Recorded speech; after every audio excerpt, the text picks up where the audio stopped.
এমন মজাদার একটা পুডিং যদি ইফতারের পর পাওয়া যায় তাহলে কার না ভালো লাগে। এই পুডিংটা একবার খেলে মন প্রাণ দুটোই কিন্তু ঠান্ডা হয়ে যাবে এবং বাড়ির সবাইকে খাওয়ালে অনেকটা তৃপ্তি করে খাবে। এই কাস্টার্ড মিল্ক পুডিংটা এত বেশি সহজ তৈরি করে নেওয়া, যেটা না দেখলে বোঝাই যাবে না। আসসালামু আলাইকুম, ওয়েলকাম টু পারভিন রান্নাঘর। তো চলুন বেশি সময় নষ্ট না করে কিভাবে এই কাস্টার্ড মিল্ক পুডিংটা তৈরি করে নিয়েছি একবার দেখে নেওয়া যাক। এখন সর্বপ্রথম আমি চুলায় একটা কড়াই বসিয়ে নিয়েছি, কিন্তু চুলার জাল এখন আমি অন করিনি। আগে থেকে চুলার জাল অন করে এই লিকুইড দুধটা ব্যবহার করবেন না, তাহলে কিন্তু পরে প্রবলেম হয়ে যাবে। এই কাস্টার্ড মিল্ক পুডিং তৈরি করে নেওয়ার জন্য সর্বপ্রথমে আমাদের নিয়ে নিতে হবে লিকুইড দুধ। আর এখানে ফুল ফ্যাট লিকুইড দুধটা ব্যবহার করার চেষ্টা করতে হবে, এতে করে কিন্তু পুডিংটা খুব সুন্দরভাবে তৈরি হবে। তবে চাইলে কিন্তু আপনারা প্যাকেটের দুধটা ব্যবহার করতে পারেন। এখন আমি এর মধ্যে দিয়ে দিব 1 চামচ আগার আগার পাউডার। আর এই আগার আগার পাউডারটা হচ্ছে তরল জাতীয় জিনিসকে জমাট বাঁধতে সাহায্য করে। আর দিয়ে দিচ্ছি 1 চামচ কাস্টার্ড পাউডার। এই কাস্টার্ড পাউডারটা দিলে পরে সুন্দর একটা কালার আসবে, তার সঙ্গে ফ্লেভারটাও কিন্তু অনেক বেশি মজার হবে। এই সব উপকরণগুলো যখন যোগ করবেন তখন অবশ্যই লক্ষ্য রাখতে হবে লিকুইড দুধটা যেন গরম না থাকে, তাহলে সব কিছু উপকরণ একসঙ্গে জমাট বেঁধে যাবে আর এই পুডিংটা কিন্তু তৈরি হবে না। এরপর আমি দিয়ে দিলাম 1/2 কাপ মতো গুঁড়ো দুধ আর দিচ্ছি 1/2 কাপ চিনি।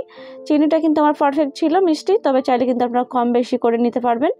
এই সব কিছু উপকরণ একসঙ্গে মিক্স করে নিতে হবে। যতক্ষণ পর্যন্ত না এই ভালোভাবে মিক্স হচ্ছে ততক্ষণ পর্যন্ত চুলা জাল অন করা যাবে না। হাতের মধ্যে অল্প সময় থাকলেও কিন্তু এই পুডিংটা তৈরি করে নেওয়া যাবে, একদম সময় কম লাগে।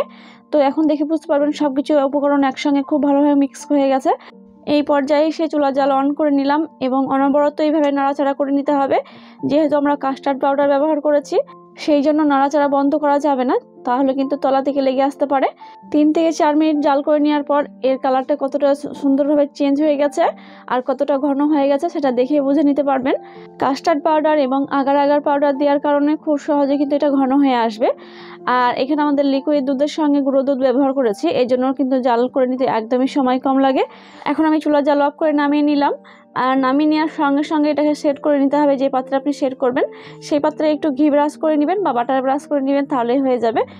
একটু ঘি ব্রাশ করে নিলে কী হবে, যখন আপনার পুডিংটা সেট করবেন তখন পরে কিন্তু এটা ডিমোল্ড করে নিতে সুবিধা হবে। তো আমি গরম গরম অবস্থায় এটাকে ঢেলে নিলাম। এই লিকুইড দুধটাকে বেশি ঘন করার দরকার নেই, কারণ আগার আগার ব্যবহার করেছি। আগার আগার পাউডারে কিন্তু খুব সুন্দরভাবে এটা জমাট বাঁধতে সাহায্য করবে। এই পুডিংটা সেট করার আগে উপর থেকে দেখে বুঝতে পারবেন এয়ার বাবলস দেখা যাচ্ছে। চামচের সাহায্যে একটু তুলে ফেলে দিচ্ছি, এতে করে দেখতে সুন্দর লাগবে। যদি না তুলে ফেলা হয় সেক্ষেত্রে কিন্তু প্রতি ফুটো ফুটো হয়ে যাবে। এতে করে কি হয়, উপরের পুডিংটা একদমই দেখতে ভালো লাগে না। তো আমি এইরকমই নর্মাল রেখে দিব ঠান্ডা হওয়ার জন্য 1 ঘন্টা মতো। 1 ঘন্টা পর আমি ফিরে দেখাচ্ছি আপনাদের কেমনভাবে সেট হয়ে গেছে। 1 ঘন্টা পর কিন্তু আপনারা চাইলে এটা 30 মিনিট মতো ফ্রিজে রেখে দিতে পারেন ঠান্ডা হওয়ার জন্য। তো আমি প্রায় 30 মিনিট মতো রেখেছিলাম ঠান্ডা হওয়ার জন্য। এতে করে কি হয়, এই পুডিংটা যত বেশি ঠান্ডা থাকবে ততই কিন্তু মজার লাগে খেতে। এখন আমি একটা থালার সাহায্যে এই পুডিংটাকে ডিমোল্ড করে নিলাম। আর এই পুডিংয়ের উপরটা দেখে বুঝতে পারবেন কতটা স্মুথভাবে তৈরি হয়েছে, তেমনই কিন্তু ভিতরটাও হয়েছে। এটা আমি কেটে দেখালে তখনই বুঝতে পারবেন। এই পুডিংটা যখন একটা বাইট মুখে দিবেন সঙ্গে সঙ্গে কিন্তু মিলে আসবে, এতটাই বেশি মজার এবং স্মুথ হয়ে থাকে। উপর থেকে একটু দিয়ে দিলাম ড্রাই কোকোনাট, এটা দেখতে সৌন্দর্য লাগার জন্য ব্যবহার করছি, না চাইলে কিন্তু আপনারা পুরোপুরি স্কিপ করবেন। আর দিয়ে দিচ্ছি কিছুটা পেস্তা বাদাম কুচি। আমি এই পুডিংটাকে সৌন্দর্য লাগার জন্য এর মধ্যে কিছুটা ডেকোরেশন করে নিলাম, এতে করে দেখতে সৌন্দর্য লাগে। তবে আপনাদের পছন্দ অনুযায়ী ডেকোরেশন করে নিতে পারবেন। এখন আপনাদের আমি কেটে দেখাবো ভেতরটা কেমন হয়েছে। এই পুডিংটা তৈরি করে নেওয়ার জন্য কাস্টার্ড পাউডার এবং আগার আগার পাউডারটা ঠিক পরিমাণে ব্যবহার করলে আপনাদেরও কিন্তু পারফেক্টভাবে এই পুডিংগুলো তৈরি হবে আর অনেক বেশি সফট হবে। একটু আমি তুলে দেখালে আপনাদের বুঝে নিতে সুবিধা হবে কতটা সফট হয়েছে, যেটা না দেখলে বুঝতেই পারবেন না। তো আজকের রেসিপিটি আপনাদের কাছে কেমন লেগেছে অবশ্যই জানাবেন। ভালো লেগে থাকলে অবশ্যই একবার ট্রাই করবেন এই রমজানে, তাহলে দেখবেন আপনাদেরও মন প্রাণ অনেকটাই শান্তি হয়ে যাবে এটা খেয়ে। তাহলে আজকের রেসিপিটি যদি ভালো লেগে থাকে অবশ্যই চ্যানেলটিকে সাবস্ক্রাইব করে পাশে থাকা বেল আইকনটি প্রেস করে নিতে ভুলবেন না পরবর্তী রেসিপি এমনই পাওয়ার জন্য। তাহলে আজকের মতো এই পর্যন্তই রইল, আবারও কোনো নতুন রেসিপি নিয়ে হাজির হব। ততক্ষণ পর্যন্ত সবাই অনেক বেশি ভালো থাকবেন, সুস্থ থাকবেন এবং সবাইকে অনেক বেশি ভালো রাখবেন। আল্লাহ হাফেজ।